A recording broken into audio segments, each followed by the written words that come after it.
Welcome back to the Nullified Take channel here on YouTube, where we've got the TNT takes for you on Australian Survivor Heroes versus Villains, episode 21 and 22. That's right. I'm your host, Chris, and with me tonight is both of my co-hosts, Mucky and Kahuna.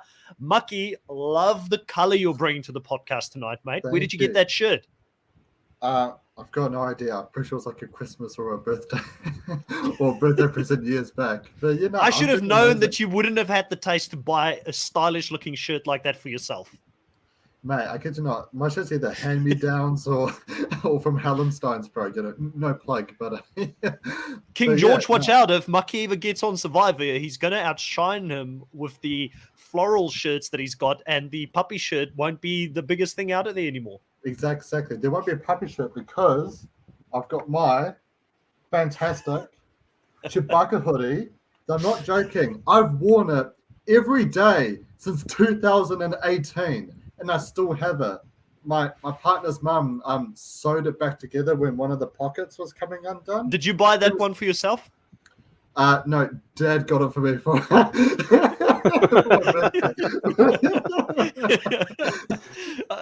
Kahuna, how you doing, my friend? Very good, thank you. I'm rocking the plain white tee today. So that's if we're doing fashion choices, you know, like the plain white tee is also always a classic, as opposed to I could rock it. I think the look that I have, if I had a shirt like Mucky, it's just like the typical Hawaiian. I think that's what Kahuna with a Hawaiian shirt. That's what it would be. So, yeah. This was not what I expected us to get into as we came onto an Australian Survivor podcast to talk about clothing choices beforehand. But it's kind of on point because guess what, Mucky?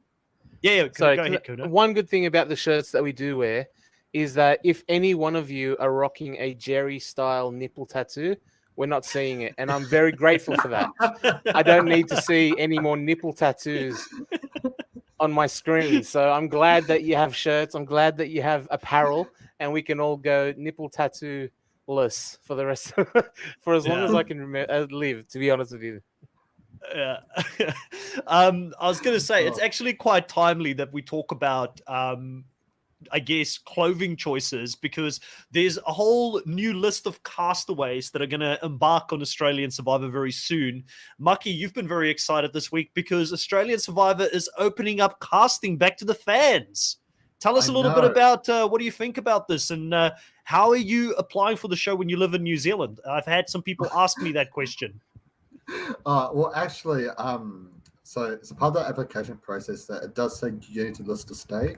But I still just put in my regular address, and I just chucked in a random state because who really cares? Yeah. No, but it's really cool that they're opening it back up to the fans. I think 2017 season 2 is the last time we've actually had like a proper casting process, fans actually getting on the show and stuff. So yeah, it should be quite an exciting season next one with like a lot more fans. Who knows? Maybe we'll see the next King George, Yeah. Let's say hello to everybody here in the live. We've got Chadude here saying hello to everyone. He is the greatest. Okay. You've got to go out there and prove it first. I feel like King George would not agree with that. Gabe is saying finale week coming soon. Can't wait. It's bittersweet for me, Gabe, because I'm excited to see how the season is going to end, but then there's going to be no Australian Survivor after that. So that kind of makes me a little bit sad. It might be a whole year before we get more Australian Survivor. But luckily for everyone out there that have stumbled across this channel over the last year, I put it out to the ether and I said, who wants to see more Australian Survivor off-season content? And about 78 or something % of people said, yes, Chris, don't focus on other shows. Give us more Australian Survivor season content in the off-season. So I'll be doing some more top 5 takes and potentially podcasts here and there about Australian Survivor. So looking forward to that. One of the things I want to get into in the off-season is I want to do live rewatch parties where we watch Australian Survivor from season 1 to the latest one, and I might stream it live on Twitch or Kick, wherever they allow me to do it. I know I'll definitely be able to do it on Kick. Twitch, I think I may get away with it, but we can watch it together and talk about some of the previous seasons together. So I'll try and figure out how we're going to do that. Danny, welcome all the way from Austria. And Andre Lee, welcome to the live. Mark is saying Kahuna's camera is a bit blurry. Camera's a little bit blurry. It's that Australian internet, man. I'm telling you, it's getting better now, Kahuna. So don't stress out. Okay. The real orcs are saying hashtag Jerry Strong. Yeah, Jerry Strong, baby. Harukawa saying player deep dives on the offseason could be cool. Yeah, I will definitely reach out to players. There's a few of them that I do have direct contact with, others that I don't. The reason that I didn't do official interviews on this channel this season, because I'm pretty sure if I did ask, I have pretty good contacts with Channel 10 because of the Challenge Australia. I probably would have gotten it. The problem is that if you've got a full-time job, they expect you to do it at like middle of your day. So it's very hard to do these exit interviews when you've got a job. That's why all the American shows have had exit interviews this season, because it's in their evening by the time that they do it, or early morning for them when they do these exit interviews, so they can actually fit it around a full-time job. But I'll do my best to go around and collect some people if they're willing to talk, because sometimes players, after they've done the official interviews, they're just not that interested in doing it afterwards. But I will definitely be jumping into deep dives even for previous seasons, because I've got players from previous seasons that I'd love to get on. For instance, I've spoken to Christy before. I'd love to get her on after we watch Australian Survivor Season 1 again. So just keep an eye out for it. I'm pretty sure we will have some great exit press coming here, or deep dives in the near future. But let's get straight into this episode here. We start off on a very interesting note. Jerry and Nina have been cordoned off from the rest of the camp. They're now in Survivor isolation, Kahuna. Did this twist deliver for you, seeing this episode play out with both Nina and a pissed off Jerry having to deal with each other for 24 hours in this episode? Fascinating twist, the isolation. You know how we are big proponents of defending the producers and saying it's not rigged, they wouldn't change anything last minute. This is the one time I was like, they just put some sticks up in a circle. And I was like, oh, that's the isolation. They weren't even like on a separate island. There was no separate thing set up. They're just like a little bit over there in these sticks, and now you just stay there. So I was like, oh, maybe that was the first time I was like, what is production doing? But it did add a very interesting dynamic having Nina and Jerry there. Jerry said, we didn't really get the chance to bond that much so far this season. So having to spend 24 hours together was pretty good. But you see George getting in with the crawling and trying to listen in, and the little one-on-one interactions that they have the opportunity to have with some of the others back at camp as they come over in the morning and trying to get their little conversations in. It was fun. It was a really interesting thing to watch, and the potential downfall of George, I thought, coming up. So I was interested how that played out. Yeah, it was interesting because it reminded me of the not Survivor Africa, season where they had these cordoned off camps to try and keep the lions and the hyenas out. But, over here, they only had the likes of a George trying to get into their isolation camp the whole time, because he was really nervous about what potentially could happen, because he kind of changed the vote on the last minute there, Mucky, which, this exposed them a little bit, because in normal circumstances, Jerry would have been pretty safe. But due to this twist, Jerry was also in the, out of the game. And it put, I guess, George a little bit in the dog box at this point in the game, because he changed this vote. Jerry ended up in isolation. Yeah, exactly. But it's okay, though, because George is his mentor. He's a sensei. He's his coach, his guardian angel, and it's an honor of respect. If George threw my name around, I'd be like, you know what? I'm proud to have my name thrown around by George. You know what? And that just really just tightens our friendship even more. Tightens our bond, our alliance, and makes me want to go to the end even more with George. So I completely understand where Jerry's going. I feel like, as once again, Jerry is, got his master key strategy going, where everyone thinks he's the go, but he's just going to pull a Christie at the end and somehow get all the votes. So no ways. I am fairly confident. I'm fairly confident. I would put $100 on, happily put $100 out there to say there's no way Jerry win this season. I'd be shocked, because it's not very often that I get so frustrated at an episode as I did of this episode. When we got to the end and Jerry was basically just singing the praises of George, saying how great of a player George is, the fact that George has mentored him, has shown him how to get ahead in the game, and he made this comparison to Simon going to the gym and having a coach for bodybuilding. And I'm like, the bodybuilding coach doesn't suddenly get his, kid off and jump on the stage to compete with the person that he's coaching? What are you talking about, Kahuna? Yeah.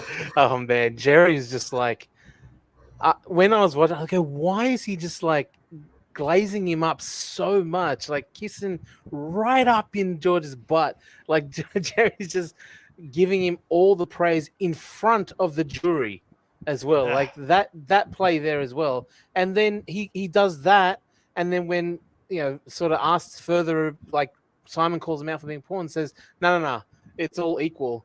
While 5 minutes before he was just saying how he's so amazing and George is the greatest and I want to learn from this genius that he may bless me. You know what it was? It was like George actually gave Jerry what Simon wanted from Sean, and and to see we lost the relationship and see the difference. George actually did, cater to Jerry's needs a little bit. Sorry. Yeah, we just lost you there for a second, but you're back. So George did cater to Jerry's needs. Cater to Jerry's needs, and it's proved out in absolute blind loyalty where he's singing his praises.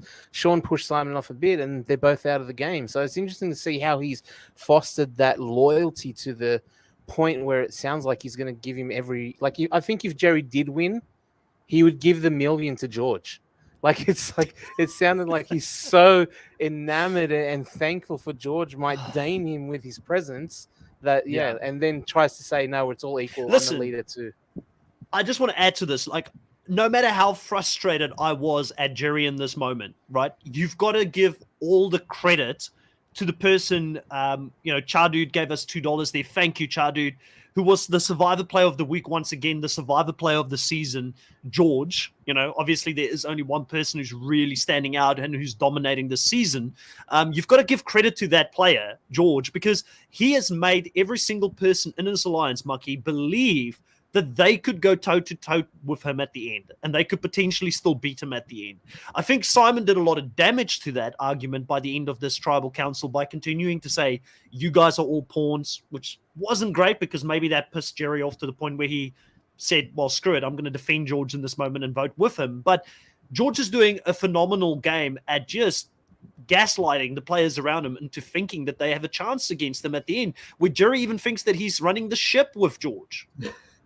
I mean, he is. It's a mixture of Jerry's threat level management. We talk about some players. Their threat level is just all over the place. It's like, how can you miss it? But Jerry, he keeps putting all of his threat level onto George, and he's just smooth sailing all the way. But but to answer your question seriously, it's phenomenal gameplay by George. And I've been talking about with a few other people on what can Simon and Nina do in this position, because you can stroke their egos on, oh, you're playing a great game, but do you know what can add to your resume by taking out George? You can do that, but then they feel more confident in their games.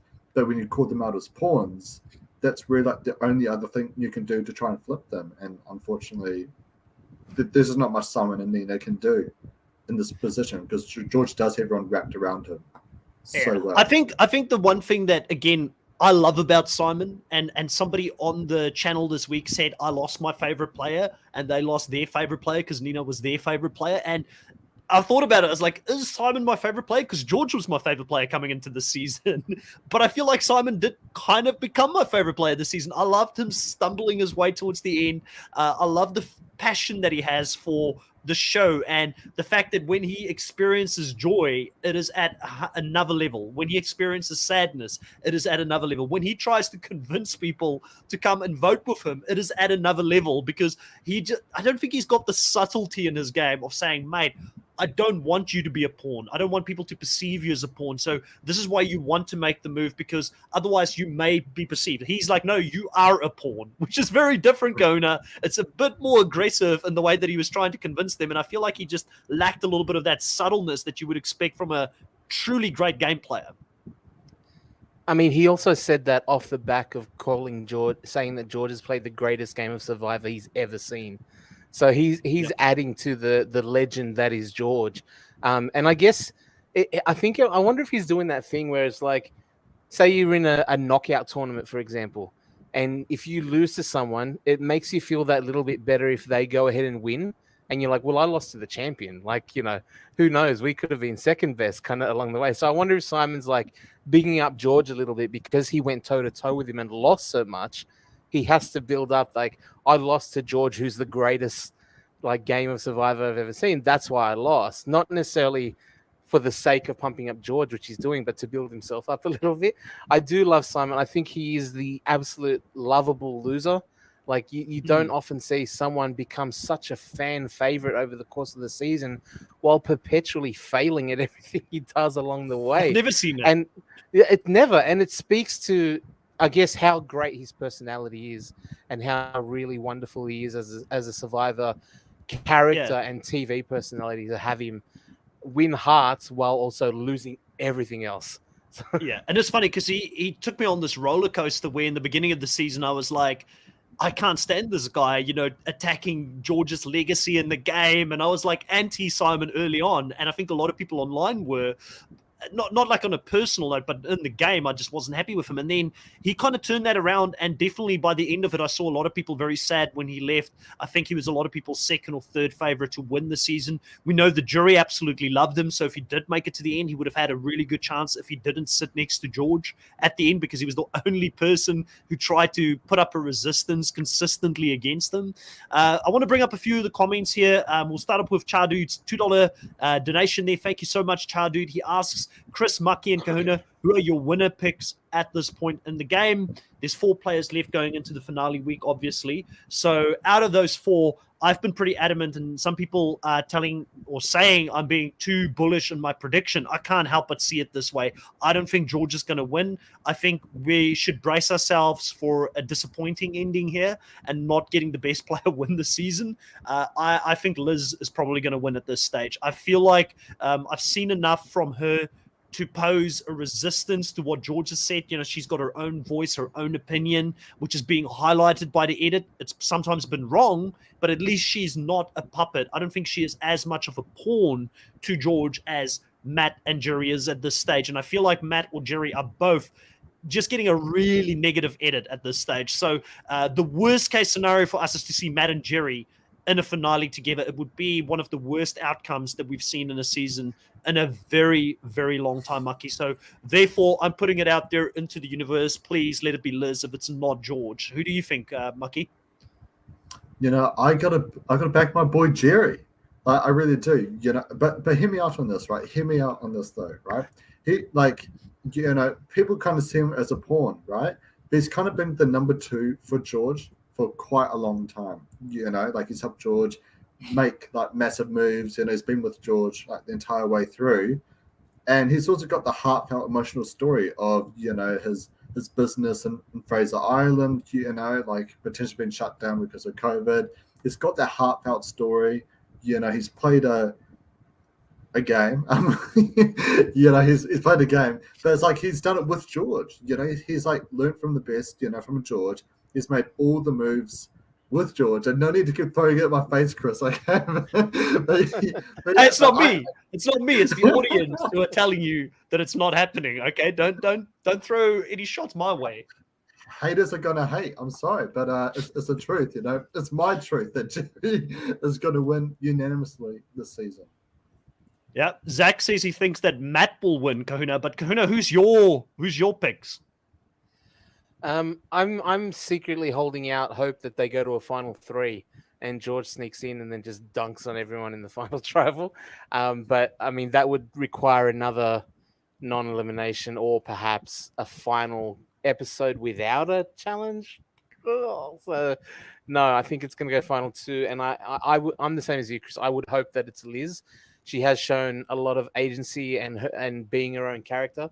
Childhood said she didn't really get many confessionals. She's not getting any confessionals. But the thing about Liz is she's very, very present outside of confessionals. She's getting so much like screen time, and just really cool moments where she like licks a machete in the coldest way you've ever seen. Like she's telling George, "Don't be soft. Jerry's making you soft." So she's taking these swings and she's trying really hard. She even I think to me it felt a little bit too obvious and forced. But the George, he's like my brother kind of thing, like building that relationship because she sees how close George is to Jerry. So Liz is taking shots and she's taking swings.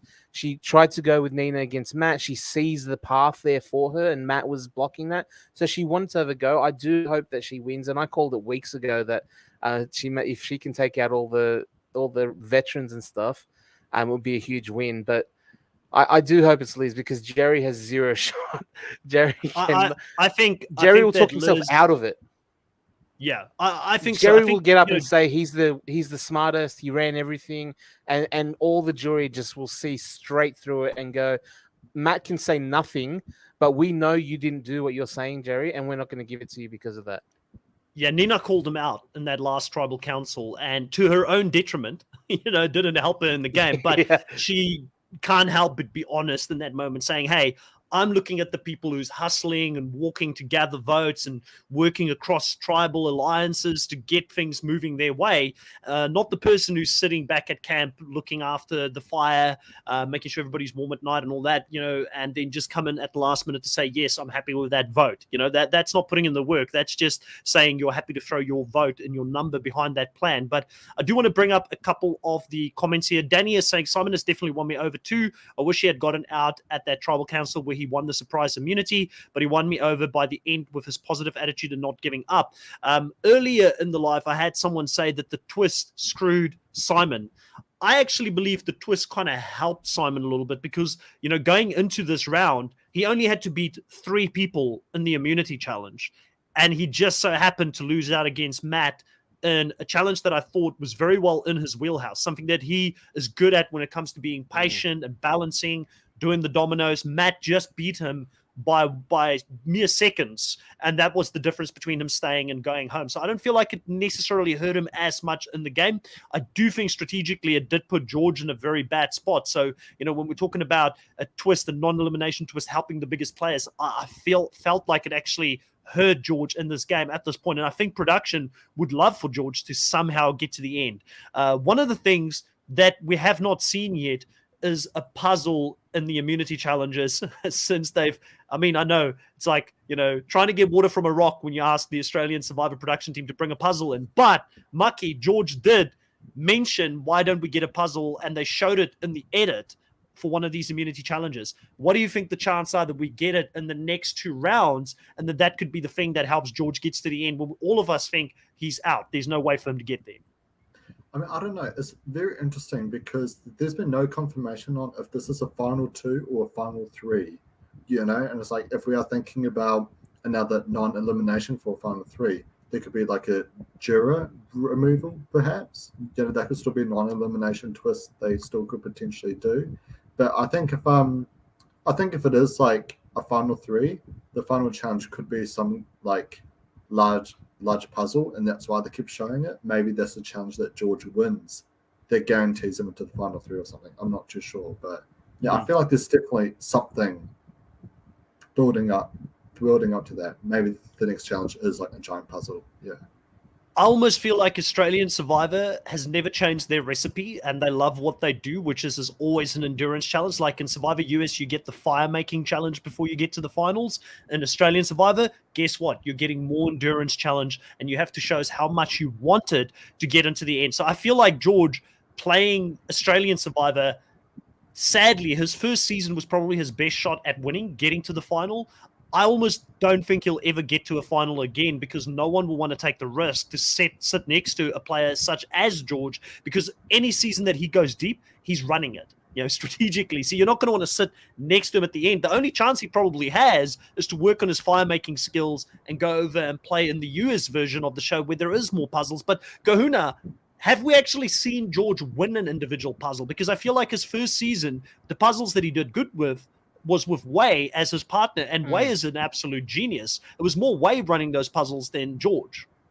And we've seen this season early on, at least when he had the clash with Steve, he jumped into a puzzle and didn't do very well as well, actually. So I don't know. I've also heard a theory that perhaps George might be giving off the impression that he's not as good at challenges as he might actually be in real life.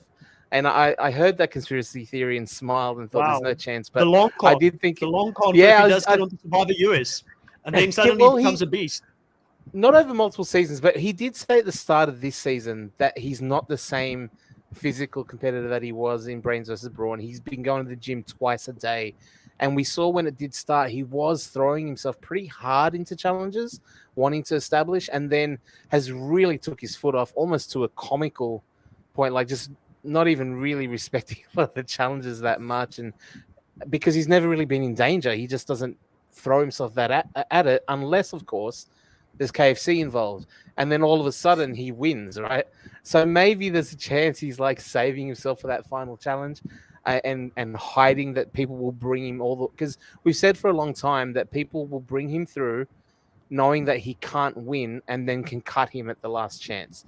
So maybe he's like, 4D chess and all that sort of thing. There's levels to it. All the memes you want to throw at it. Yeah. Whether it's Jerry, Rogue, Stevie, playing everything differently, Mucky. Maybe George has been doing it the entire time. He's leading people into a false sense of confidence, and then he's going to be a physical beast when it counts. I'm doing would Mucky love- now. I'm doing. I would love either one of these two things to happen, right? I would love for a twist ending where George wins the season, but then the final scene is just Simon waking up from a bad dream as he's just about to go back out on the island, or George just completely dominates the endurance challenge, and we just get a major flashback of every time he specifically had thrown a challenge to hide his abilities. I feel like either one of those endings would be That'd be amazing. You get the full Kaiser Soze montage. Yeah. Jonathan drops his cup. Jeez. I do want to address this comment a little bit further. So Shauna mentions or asks, do you think there is any way George makes the final two? I don't see it happening unless George wins his way to the end. I think Jerry, maybe if Matt gets taken out and Jerry wins something, he would be more loyal to George than what he is to Liz. So maybe that's a potential option. But I kind of feel like both Matt and Liz would cut George at this stage. And I think if Matt and Jerry and George are in the final three together, Jerry stays loyal to Matt. So George has got no one, is my whole point at this point. No one wants to really sit next to him. Maybe Jerry if Matt's not in the game. And that seems like too small of a chance for things to fall in place and Jerry to beat Liz in an endurance challenge at the end to then choose for George to go and sit next to him at the final two. And I think that we saw that scene with Nina as she was leaving, saying to Liz, just don't sit next to him, as something that is going to come back, because Liz has mentioned in this episode that you need to cut out your emotions. You need to make the best strategic choice to be able to go to the end and win this game. And I think that is going to be her cutting George, who I do think she does see like a brother. She is close to him. Obviously, she's pissed off about the fact that he voted out Shawnee and she hasn't taken revenge. But I do think she understands that it's a game move. And I think we're starting to see George lose a bit of his superpower, because sometimes when you go out there and you play the game and you lose it, you want to correct or adjust your game coming back so you don't make the same mistakes. But Kahuna, he's starting to show weakness because he was a robot in the first season and for most of the first half of the season, making cold and calculated decisions. Cutting someone like Shawnee, who he was so close to in the game, couldn't have been easy. Cutting Haley, who he's a friend with in the game, couldn't have been easy. But now, suddenly, Jerry is the person who's making him doubt his decisions and wanting to be the emotionally aware George going into the end. Is this shift in George, this kind of vulnerability that he's showing, is that the thing that's ultimately going to cost him the game here? We're both pretty adamant that he doesn't have a good, clear path to the final two. And I think he's making a decision that keeping Jerry on side is potentially the only path. Like you said, that Jerry out of the three would be the only one that picks him.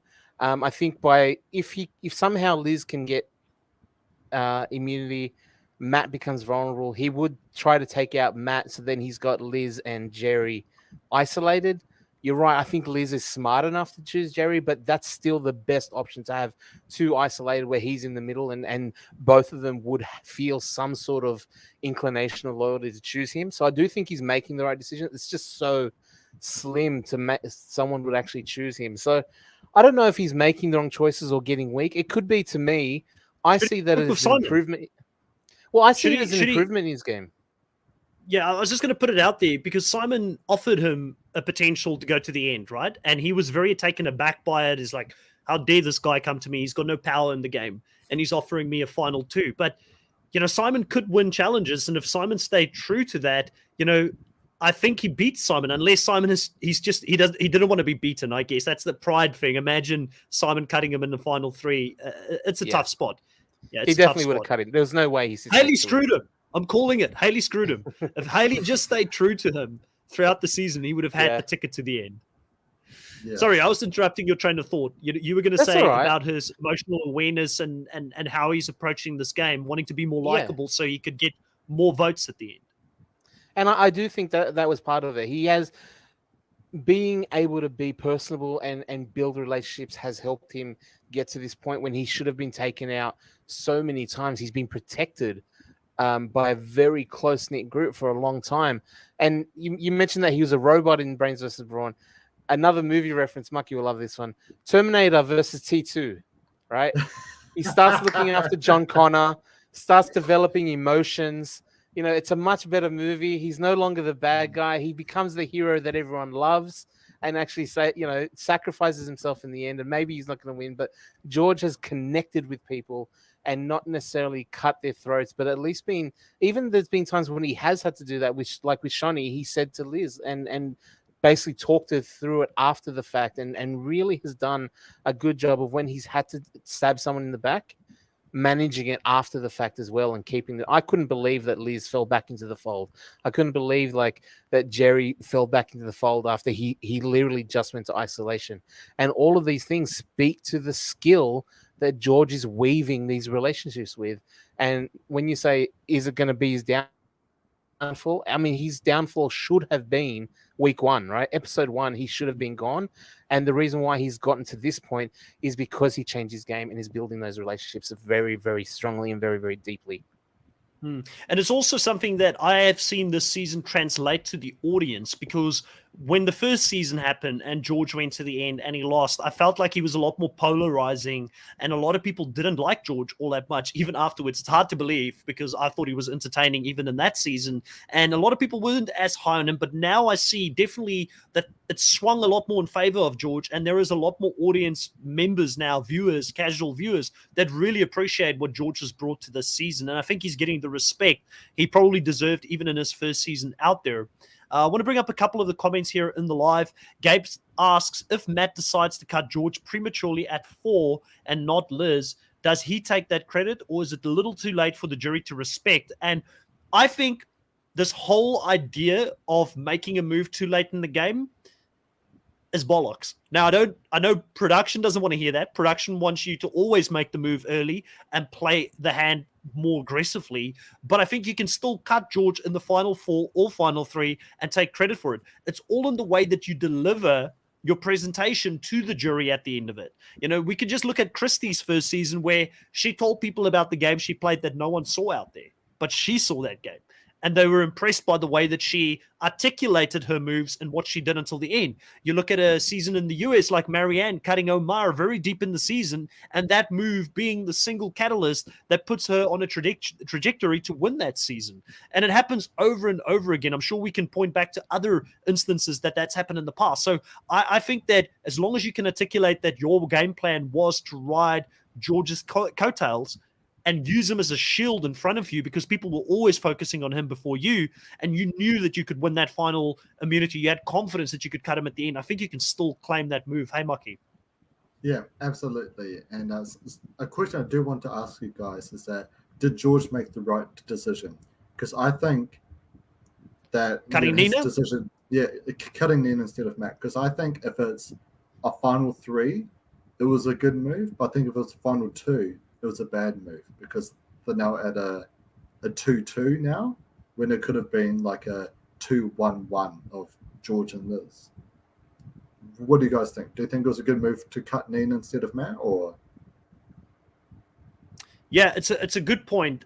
The thing is, you've got to hope that Matt Jerry is capable of winning an immunity at the end to take you with, but he knows Jerry is his best option. Most likely, he's articulated that he doesn't trust Matt because Matt hasn't let him in on some of the info that has leaked its way to Matt in the game about the 60K. So there is an argument to be made for Nina to be in the game, but I also think Nina is the biggest threat to win the money at the end outside of himself because all of her friends sit on the jury. And I think that is the reason he didn't want to work with her, because he lost it due to the reason that the person he went up against in the previous season was more loved by the jury. And I understand his decision-making and his thought process, because Nina is more than capable of winning her way to the end. She's shown she can win immunities. Liz probably is going to win. I think his blind spot in the game currently is that he doesn't understand that Liz is willing to cut him. I think he thinks he's got Liz snowed and that Liz will drag him to the end no matter what. And I think that is what's going to get him out at this late stage in the game. Let's have a look at a few more of the comments here that is coming up. A Loyal is saying, if George is in the final, all jury votes could be his with how good of a narrator he is. I agree. I think a lot of people would vote for him. I think there may be still one or two people that will be a bit hurt by his gameplay. Sam may be one of those people, but I think he would definitely win in most scenarios if he went to the end. Will is asking or saying all returning players would have been a better option for this season, in my opinion. The merge would have played out more cutthroat instead of just George playing the game with 3 newbies. I agree. I went on a bit of a rant after Jerry confessed his admiration for George in that episode, and I said, this is why I don't want recruits to be on the show anymore for Australian Survivor, and especially recruits that are already famous. Like, he's not really that famous, but again, I just didn't feel like he applied for the show. Maybe he did, but when you've got a fan come into the show like Matt Mucky, he's the exact polar opposite of someone like you. How frustrating is it when you see a fan, somebody that's watched the show for so long, but he's unwilling to make moves? Because I know if you go out there, Mucky, you're going to be playing. One thing I will say, you're going to be playing from day one. You're going to be playing. Let's not talk out loud. God, trying to make me first bird or something. No, listen, if there's anybody in the live or listening to this that doubted that Mucky would be someone that would throw everything at the wall from day one and be the Zayn Knight of Australian Survivor, then I don't know what they've been listening to for the whole season. Just wait, the time I got and play, everyone in this live stream is going to be playing too. They'll be like, well, Chris did say he'd be playing hard from the start. I think it's quite interesting, this whole idea of recruits versus fans, because the sort of problem I've personally been having in American Survivor is that there aren't enough characters. There aren't really it's all just super fans, strategic masterminds, but no real characters sort of root for. And that's why I personally love Cody very much in season 43, because he was just this amazing, fun character who wasn't like a grade A genius on strategy. He was just someone fun to watch. And I think in a cast, you've got to have a strong mixture of some recruits and some fans. I do think the balance is a bit uneven when it comes to these seasons, because they do heavily rely on more recruits than fans. But I do think, you've got to have like a bit of a mix. Otherwise, it's just grade A strategy the whole time, I think you've got to have some grade A strategy, but also some pawns as well, like Jerry. Like Tarzan, for example, it's a shock he wasn't on this season. He's one of the greatest heroes of all time, and it's like, he's not a strategist, but he's just a nice dude. And you can tell that, just by watching him, you can tell he's a really nice guy, like, yes, he's not, George level entertaining of strategy and stuff, but sometimes it's nice having a break from the Georges of the world to see what Tarzan is up to here and there. Like, what good is he doing? Is he saving Tessa with an idol? Is he going out of his way for his tribe? Like, it's just nice seeing that difference, if that makes sense. Yeah. I mean, listen, you can get it right with recruits. You can get it right. Like, Matt Rogers is a great example of someone that I don't think watched Survivor before they recruited him, but he came on and had a natural knack for the game, and he was a good showman as well. So you can get good recruits onto the show. It's just they're few and far between, and I feel like a lot of the times you end up with a lot of duds. If you put a great game player such as George in a season with some duds, he's going to run circles around them, and that is why I think, Tom sort of says here maybe 75% applicants, 25% recruits. I mean, I could even go with, say, 70 or 30 or something. You know, it's fine. We need a couple of recruits in there, I agree, because, you know, some of the best players we've seen in the history of the show have been recruits. Like, Coach, I'm pretty sure, didn't apply for the show. Philip Shepherd probably didn't apply for the show. So you get these big characters, larger than life, and they get on there, and they're absolutely amazing to watch. So I do want to see that as well. It's just we need to change the trend, and I also want to see a trend change with bringing back returning players season after season, because who are they going to go to next? Is Stephen Bradbury going to be on the island next season, Kona? Yes. Yeah, Maki wants that, that's for sure. Hey, one of Australia's greatest athletes, Winter Olympic gold medalist, by the way. We'll keep so put some respect on the Bradbury name. Hey, I think he could have been. He was an interesting cat. I think it could have been fun if he somehow got deeper into the game, because one thing he wouldn't have been is boring. That's for sure. Yeah, I heard in Luke's deep dive that on the episode that he got voted out, he pretended to play an idol, but he gave JLP his shoe. Interesting. Interesting. Yeah. Velvet says Courtney is the best recruit for personality alone. I didn't know that Courtney. Oh yeah, Courtney was a recruit, because I remember hearing her interview. She got approached by, I think it was it Liz Spillman, who was the previous casting director in the US, and she approached her at a bar that she was like waitering at, and asked her to come and play the show.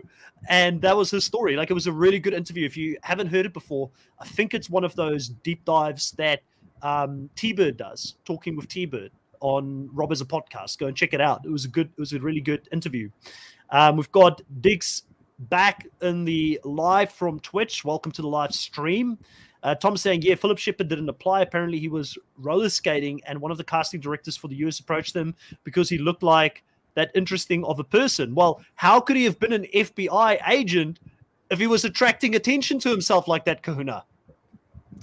He needs to go back to Quantico, mate. And when maybe he's very good at being an FBI agent, but once those roller skates get on his feet, he cannot hide the inner roller demon that just comes out of Philip Shepherd. I can imagine him just doing that. Should we walk on skates and doing the whole thing? Should we see a Brianna Goodchild versus Philip Shepherd showdown? Wasn't she into roller derby? If I remember correctly. Right. Yeah, she was. Yeah, I did just got to say, while we're on the topic of FBI agents, I feel like the key strategy of being a good FBI agent is not as having no one believe you're an agent. So Philip Shepherd walking around going, "I'm an FBI agent. I'm an FBI agent." Nobody believed him, right? That's a key strategy. He's telling them the truth, but no one's believing him. He's the best spy you could ever have, honestly.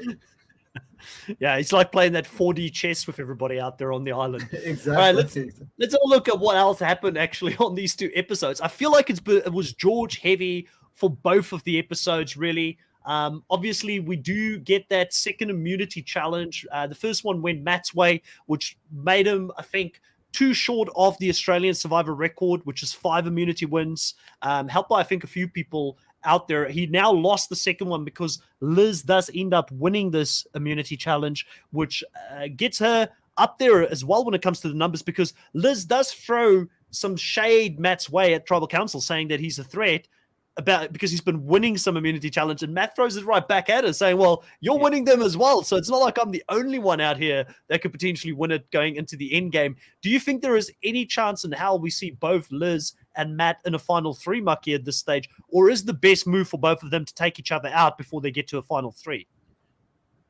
I do think it comes down to who wins immunity. I can definitely see if Liz wins immunity, if it's I can definitely see George maybe going up against Fire against Jerry, if George can convince Liz to vote with them. Because obviously Matt and Jerry aren't going to break.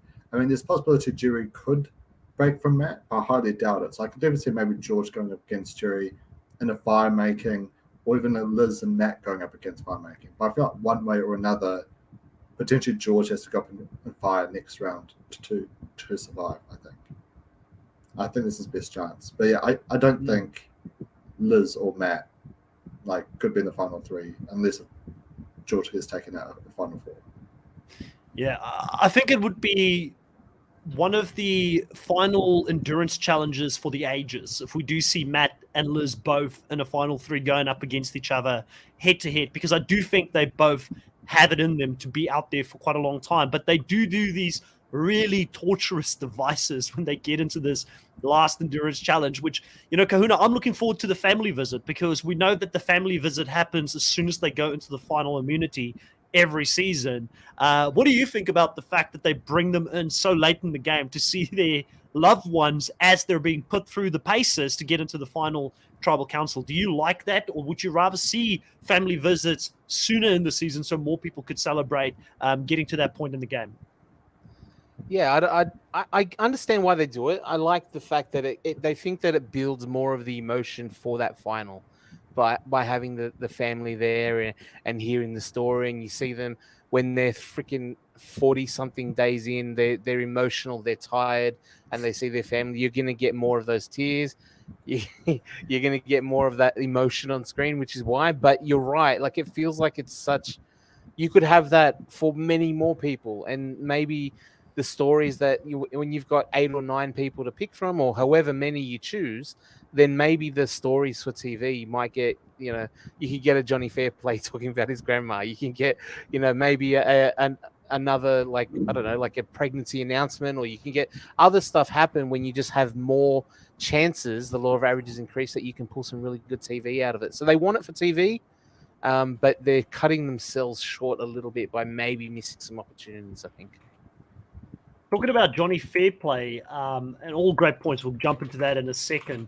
Did you see the post that he put on Instagram this week about him, Sandra, and a very young Nina all posing together after the first season that Sandra was on and that she won? I thought it was so awesome to see a young Nina out there with Johnny Fairplay, Uncle Fairplay, and Sandra. And it's so heartwarming to see that, Johnny on the show's a dick, right? But he seems to be a really cool guy, like outside of the show. He seems to be like, okay, I've heard some dodgy stuff as well about him, but I think it was just him in his prime, being a boy, being a young man. But I think he's a good guy at heart. Putting that out there was pretty cool to see that, Sandra and Johnny Fairplay, they're rivals in the game, but outside of it, it looks like they've had this close relationship for years. Yeah, which I thought was just really cool.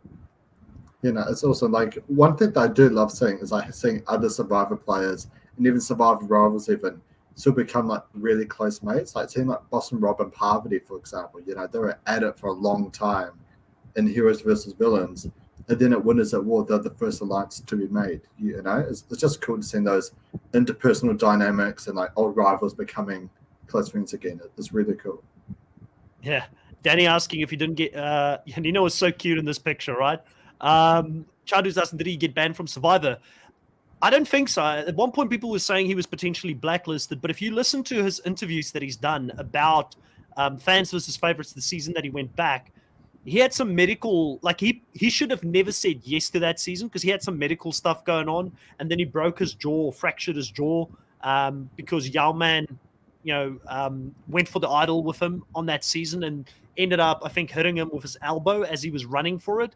And because of all of the stuff that was happening, the pain he was in, being off medication, because he had issues going into that season, he ended up quitting. That a lot of people said, he didn't fight that season. But I would want to see Johnny Fairplay go back and get one more chance. I think he's a forgotten villain of the show, and I do think if he plays the game again, it would be fun and it would be hilarious, and he will give you entertaining TV. Like, we don't get villains in Survivor US anymore, so I'm all for having a villain come back. They're all lovable at the moment, which is my issue. Like, it's weird saying that I don't like that everybody's lovable, but can we get one person that's like a villain out there at least, Kona?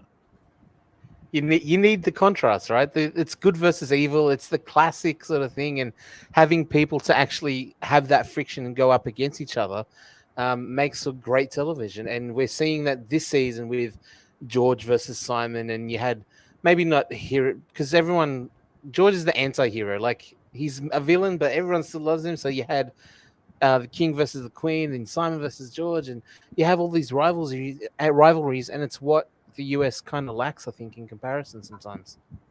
We've got Shauna asking, and I'll get both of you to answer this as well. She's asking, what would you want the next Australian Survivor season to be? Now, we know that Australian Survivor loves grabbing themes from the US show and then having it on Australian Survivor. They're running out of themes pretty soon, but one of the forgotten themes, one that I actually really enjoyed back in the day, not because the season itself was necessarily amazing, but it did make for interesting TV because we got people from different backgrounds playing the show. And that's another issue that I have with the US casting. They sometimes choose too many people with the same outlook in life, which I know for Australian Survivor, that's not a problem. That's why you had Rogue and Paige on the same tribe, because they have opposing views. So they'll put them on the same tribe, which is casting gold. Now, what I would like to see for Australian Survivor next season is blue collar versus white collar versus no collar, Kahuna. So let's get that theme back out there so we can get the corporates going up against the people that roll up their sleeves and make it happen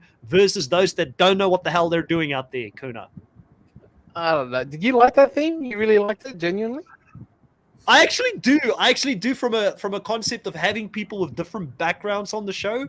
I do like it. I do think we can pick it up again. Plus, I'm a big Mike Holloway fan. I really respect the way he won that season. I know a lot of people are down on it because of the fact that he won so many immunities, but I think at a base level, having people with different backgrounds that are from different factions, maybe, you keep them for 1 or 2 or 3 votes, and then you do have those swaps to get the white collars with the blue collars and the no collars. But at least you've got people with different mindsets and different outlooks on life that are forced to work together. That was the magic sauce that made Survivor great when the show started, was that we had a Rudy and we had a Richard Hatch out there on the island that was so different. Rudy was from the army. He was more blue collar, hard-nosed, and Richard was the corporate sales trainer that was out there, and he was gay as well. And they had to find a way to work together. And I feel like sometimes we miss that magic sauce. So I do think that concept could be fun to watch. Is that not Jerry and George? Yeah, it kind of is. But I don't know how Jerry comes across as quite, and I could be wrong, but he comes across as quite liberal in his way of thinking. He doesn't come across as this more conservative, older person like Rudy was. Like, I don't think he's got military background or anything like that. I would almost say that's Simon and George this season. That would be more traditional to me, and why they probably clashed a little bit in the beginning as well. But I think that's a theme that could work, Mucky. Mucky, what theme would you like to see on Australian Survivor? I would love to see an Edge of Extinction on Australian Survivor. I really would. Yeah, because we have never seen it, right? Yeah, I feel like never seen non-elimination. I feel like that you could use up all of your non-elimination episodes just on the Edge of Extinction alone. Do you get what I mean? An idea I have thought of in my head is that, what if you had just an episode on Edge of Extinction where during that time you do have the challenges for the advantages to get back into the game, or you find an extra vote that you got to give to like a random player still left in the game or something, But I do think, what if maybe we had like an episode on Edge of Extinction where, as if like there was still a tribe, and that without them expecting it, at a random point they'd have to vote one person off, because we do have scenes like Reem, for example, just shouting her head off at everyone, but you still need to bring in that sort of social dynamics when everything is stripped to your core, as well as a chance to get back in the game. So I feel like in terms of non-elimination episodes, just use that on an Edge of Extinction, and I feel like Edge of Extinction will never ever be something that I would want to see on my screen. Like, if we had to choose between Edge and Redemption Island, I agree with everybody on the live that is saying Redemption Island, definitely, because Redemption Island, at least they have to go head to head every single episode, so there is a benefit in staying in the game longer so that you can come back. Plus, with Edge of Extinction, it's flawed to the core, because you can have somebody come back at Final 5, give them an idol, get back in the game, survive 2 votes, and guess what? You've spent all your time with the jury villa on Edge of Extinction, bonding with them over the fact that you're out there and you all got betrayed by the same person, you got outvoted. So it's an unfair advantage. It makes the game unfair to have someone on the edge, strategize with them, because only one person is going to go back, and then you've got this brotherhood or sisterhood with this person that is getting back in the game, who just has to survive 2 rounds to win the bloody show. So Edge of Extinction, worst idea that Survivor has ever thought of. Like, there's nothing worse than Edge of Extinction, and we all need to accept that. Kahuna? I got one that's worse. Are we going there? Cook Islands. Cook Cook Islands. Islands. What was the? Yes, the racially divided tribes. the racial division. Oh my gosh. No. Let's keep that away from Australian Survivor as long as we can. I don't want to see that theme on Australia. So, what's your serious choice, Kahuna? What's your serious choice? If you could choose a theme. I don't know, man. Like, I've always felt like a little bit like the themes were a bit of a reach. Because once you got the players in there, the personalities always overtook. Like the one that always like sat sour in my mouth was Brains versus Beauty versus Brawn, right? Because I was always like, and we see it now, like even this season on Heroes versus Villains, the sheer physical difference between the two teams. I remember with Brains versus Beauty versus Brawn going, like, I get that these dudes are brawn, but there's nothing that says that. Yeah, bring back Cook exactly. There's nothing that says that brawn people can't also be smart, right? But so I was always like, these labels can be so loose and like you shoehorn them in, and if you squint, maybe they're a no collar, but they've got this job that doesn't. You know what I mean? I always find it hard to make people fit into boxes when you just get them out there and play the game. Like the last few seasons of US has been no themes, right? It's just number 41, 42. Do you think that's been pretty good? Like without themes, you can still have different twists. You can still have different things. You miss the themes? I miss the All themes. Right. Personally, I can't pick one then. Because for me personally, every single season in the US now, if we are on season 62, I'm not going to remember what 43 was about because there was no theme to it. So, like in my mind, I can't think. Like now, if I think back about early theme seasons, like David versus Goliath, probably not a good one to bring up with all the controversy that's been going on this week. But I can remember David versus Goliath because of the theme and the fact that David Rickerback was he was the David going into that versus the Goliaths and Mike White, and Angelina, and that to me was something that I think it gives us a point of reference when we look back at the seasons. I get what you're saying. Sometimes they reach and they put people in boxes and they're not quite that. But I don't mind that they go outside of that box because no one is 100% who you think they are. That's the issue that Mike Turner struggled with. And we spoke about that on the Survivor 44 recap we did last week for episode 3, that people wanted to put him in this box because of how he looks. But he knew he was more than that. But that's half of the fun. Tony being a brawn, but then ended up being the biggest brain out there and being street smart was entertaining to watch, So I like seeing themes personally. I don't know what people in the what they're thinking. Will sort of agrees with it here as well. Says themes do help you remember stuff better. That's true, Christina says Cook Island was my favorite season. It was a great season.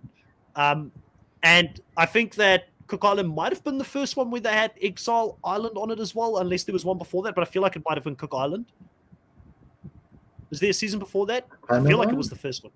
Panama is Exile Island, right? And that was just before Cook Island. Okay.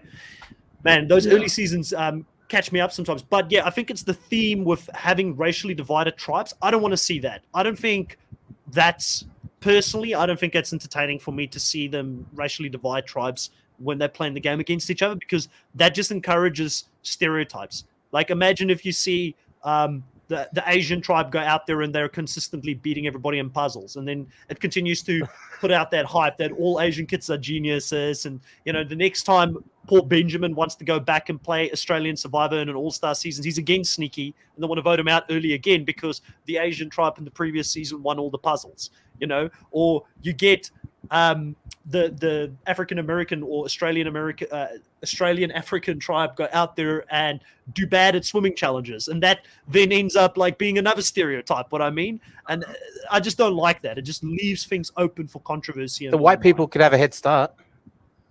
The white team has a head start. Give them. What was that? What was that twist that they did on?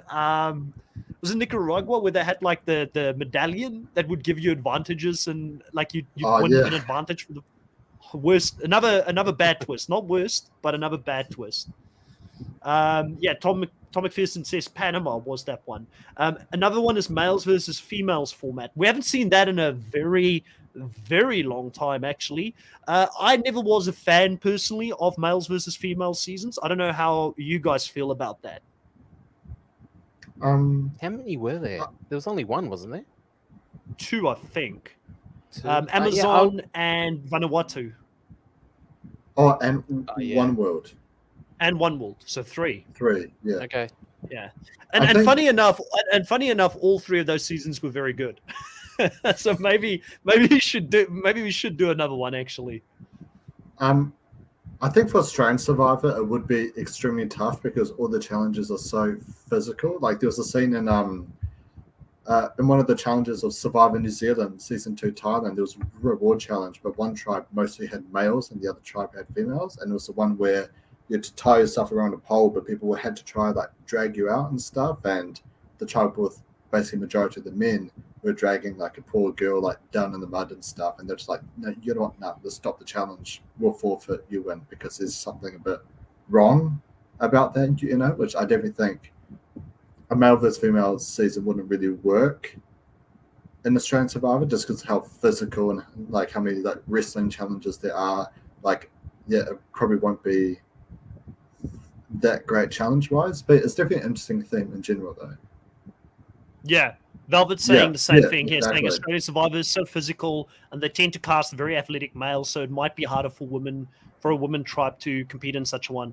And then Marcus is saying One Wolf was shit, Chris, apart from Kim. Yeah, that's fair, I guess. Kim. For me, one of the things for me, I didn't enjoy watching. Like, I won't go back and watch One World again very soon, but I do appreciate a good win and somebody just dominating a show. I can appreciate that, even though I do agree sometimes when somebody dominates a season such as she did, when Troyzan went home, I think from that point onwards, there was like no counter to Kim just running the season. But I did like seeing Troyzan lose his mind a little bit. That was the more fun Troyzan compared to Game Changers when he came back and was a complete dud after that. Gabe says Australian Survivor Battle of the Sexes. Yeah, I mean, we just sort of mentioned there could be some issues. Andrew Lee asks, bring back that Outcast twist from Sandra's first season. I'm not a fan of the Outcast. I'm not. Firstly, I'll just put it out there. I don't like any theme where somebody, when their torch is snuffed, they're still in the game. But the Outcast twist is especially unfair because they went to a hotel to go eat proper food and get nutrition to come back stronger. They weren't even on an island somewhere being deprived of food. So they had all this, extra sustenance that they could use coming back in the game. So it really just made it very unfair in my mind. Christina says One World was awful. Never rewatched. I've never rewatched it either. One World was obvious win, 100%. I think it would only work if they put in more endurance challenges to make it more fair, or more puzzles, more body weight related, like power to body ratio type of challenges. Like, for instance, that one where you've got to go up the pole and hold on to it. That's traditionally something where women do really well. They can bring in some equalizers for sure. Danny's saying no Outcast was bringing back a whole tribe. That was just wrong. Marcus Evans, pre-merge versus post-merge, but after we have a few seasons of newbies. Yeah, I think that could be fun. Outcasts could be Return of the Outcasts could be a fun season to watch. Chris, I'm watching Pearl Islands, and they only had beans and rice. Okay, yeah. Gabe Bruce says Australian Survivor Return of the Outcasts. Yeah, I like Return of the Outcasts. It was a really good original theme that they brought in, a really good twist. Let's get into the points here, because last week I didn't do it, but I did catch up on the points. Maki might not want to hear where we're sitting at. I think we should discuss more themes for another half an hour or so. Listen, one of the things you need to know, one of the things you need to understand, Maki, for when we do a draft again, is that decisions have consequences, and you would never learn that if we didn't go through this right now. So currently, Maki has got Lone Soldier Jerry and his team going into the end game, and I've got 3 players left in the game: and George, Liz, and Matt going into this final round. George has had a record amount of confessionals. No one has even gotten close to the amount of confessionals that he's had this season. He's sitting at 144 confessionals in total, which I believe is about, I think David was about 100. Somebody in the live might know, was about 120 for the whole season when he played and won. So, George is just smashing it at this stage. So due to him being on that many confessionals, he's the top player currently still in the game at 187 points, followed in second place by Matt at 139.5 points. And then third is Liz. So I've got all top 3 players for points. She's sitting at 127.5, and then Jury is sitting at 103.5 points in the game.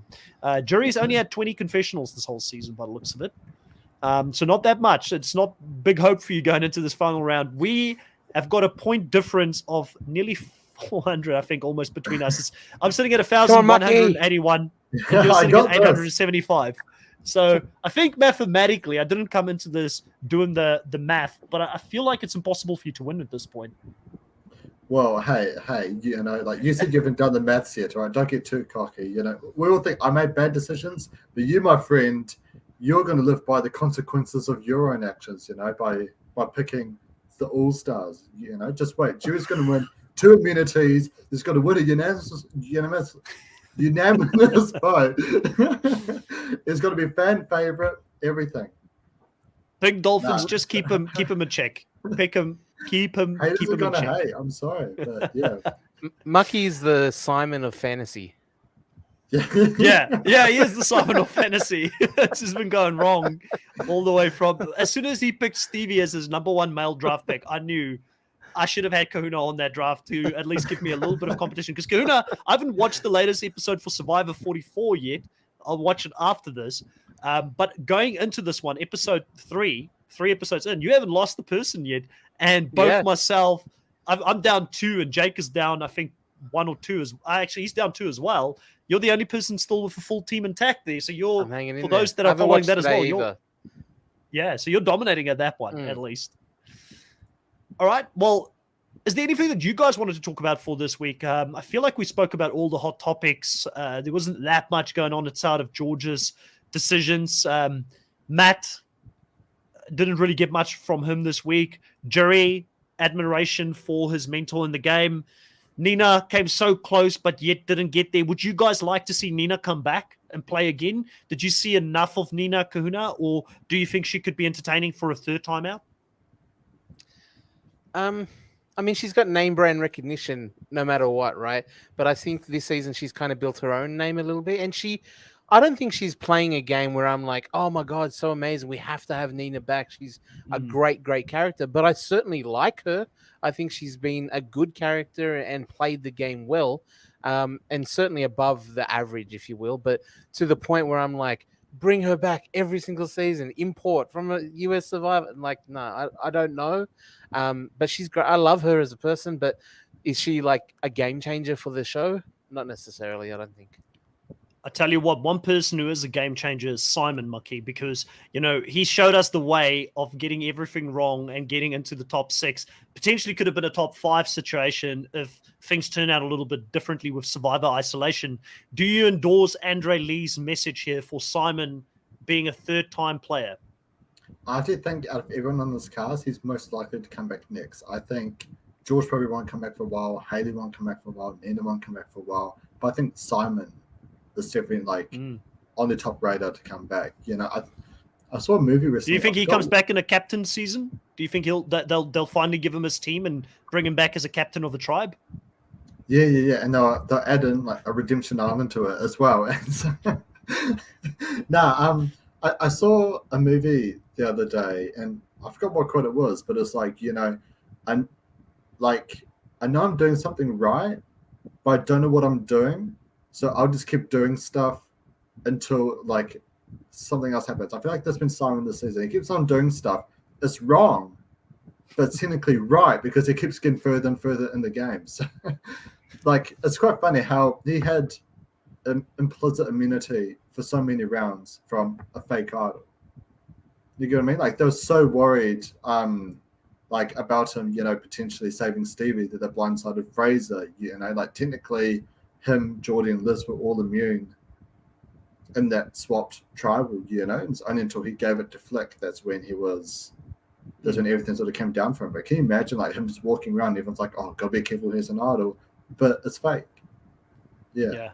Well, plus, if you get this Survivor crossover season and you've got somebody coming out there with the Boston Rob hat, the Houston Astros hat, and the other tribe, you're going to have Snuffed out there. You're going to have the Snuff exactly. Cap, come out on the island as well to compete. So I can see that happening. Gabe says, oh yeah, Simon's coming back, I imagine, for a third time. Velvet says, bring back some older players like Craig, Tessa, and Sarah Taliki. I like all three of those, so no problems there. We're saying Simon, George, and Geordie for a third season. Everyone else, blah. I want to see Geordie come back, but I want to see Geordie come back after maybe a couple of years, 3 or 4 years. Maybe he's in a different headspace. Coming back, I feel like he came back a little bit too early, but Geordie would be entertaining. Whenever he comes back, he's going to be entertaining. So I'm not against that move at all. Danny says, I don't know why they would want to have Simon back. He's a fun character and a good arc, but he's horrible at strategy and made all the wrong moves. I think that's why we want to see him back. Like, can he finally get it right? If he goes out for a third time, has he learned something? That's what we want to see. Gabe says, Sarah from season 2, fans keep wanting back since forever. I have a feeling Sarah's done with Survivor because I heard she was asked for All-Stars and said no. So I don't know if she will come back or want to come back. She just seems to have a good life. And also, whenever I see her Instagram and stuff, she doesn't hang around a lot of survivors. She's got like her own circle of friends she hangs with outside of the game. So I don't know if she'll come back. Wall says, I forgot Haley. Also, yeah, I think Haley is done. I really think Haley will only come back if there's like a really big season, like a Worlds Collide, or if there's like a winners at war type of season. She's back, winners versus runner-ups, something like that potentially. She might come back. Velvet saying, honestly, I would like Sam for a third time without Mark. Yeah, Sam's a good one. I think all of us like Sam. We'll definitely do some off-season content when we cover Australian Survivor. We'll talk about, we could do our own cast of who should have been out on Heroes versus Villains as a first off. And then after that, we can start looking at some players that maybe should get more love who haven't come back. And Tom bringing Brooke up again as well. Yeah, I like Brooke. Brooke would be fun to have on as well. So I think that would probably be, so for me, Simon and Nina leaving this week, I think 2 big characters that added a lot to the season. Simon probably added the most out of those 2 because he was consistent from the beginning until the end. We've got the next week coming up, which is going to be the final showdown to see who's going to win this season. Everybody that have been listening to this show this season, brace yourself, because I feel like it may not go the way that people would want it to go. And we know that the fandom can get very upset about things like that, but just brace yourself, because I feel like if you're a George fan, if you want to see George take the crown here, if he gets it, I'm happy to be wrong. I'm happy to come back here and say, damn, I saw it wrong. I've never doubted him in the past. I'm doubting him a little bit now, but I've just got a feeling that it's not going to be an easy week for George fans, Mucky. Yeah, no, definitely not. It's going to be quite an emotional week, but please, all I got to say is that, I doubt anyone watching this podcast would actually do this, but if we can please, when Pia voted out Luke, she got, so much hate for that. Sam got so much hate, like Simon he copped a lot of hate, but sort of calmed down now. No matter what happens, just don't send any hate messages. Would you like it if like thousands of people, told you how like worthless and useless and horrible you are? No. So I think it's best if we just, even if we don't like the move or very upset, just give it to ourselves. Just comment it on this podcast, but don't attack or just don't attack any of the players. Yeah. Not online. And, I'd love to have conversations with the likes of like a Matt or a Jerry after the season to get an understanding of how they saw the game, why they did what they did, because we've got to remember that this is an edited show and the producers only show us what they want to show us. So I'd love to get those insights. There's always more to it, but I agree with you. It's good to bring that up that, if George does get blindsided this week, it is a game, and George would not want that hate to be put on anybody else out there as well. So keep that in mind as we go into this final week. Gabe saying, don't be attack people on it's a TV show, only love for all Survivor competitors. Yes. I know there's that mindset that people put themselves out there so they're open game, but I just think that's a horrible way to look at it. Just think about if you were ever to be out there and play the show, would you like for that to happen to you?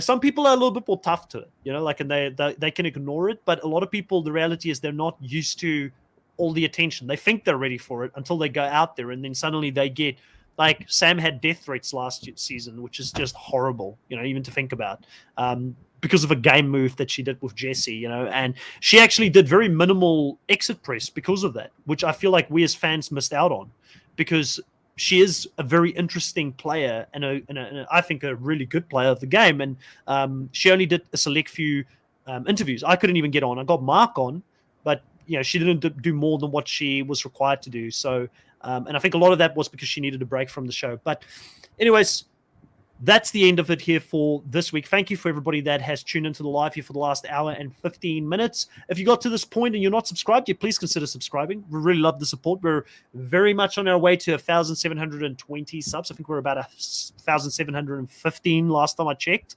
As we continue to grow this channel, we can continue to bring better and better guests on because people look at us as somewhat reputable. I normally don't show them the mucky clips and his takes on Survivor. That's how we get guests to come onto the show. But if you support the channel, that is what we're going to continue to do, is grow this channel, grow this community. We love talking to you guys weekly, and hopefully we can do some more live interviews as well, where you guys can ask a few of your own questions. I've got some interview content coming up for Connor Curran, who was on the Challenge Australia. I actually pre-recorded it just before going live tonight on this one. So that's just going to go back to Channel 10 to have a look over it. Make sure he didn't say anything too much on there. And then if it's got the green light, I'll put it up on the channel. He gives us a lot of behind the scenes, snippets of what happened on the Challenge Australia. There's a better understanding of what the division was within the house. There's a better understanding of he was asked to go on to the World Championship, maybe who wasn't asked to go on to the World Championship. And also, would Connor want to play Australian Survivor? I ask him all the questions. So make sure that you tap into that, and we'll catch you guys when it's Angel Cake on. He is on this weekend. I put a post on to say it's 8 p.m. on Saturday evening, Eastern Standard Time. Angel Cake from the Challenge will be on to talk about Survivor this week as well with myself and Jake. So looking forward to that one. Catch you guys next time. Grab your torches, head back to camp.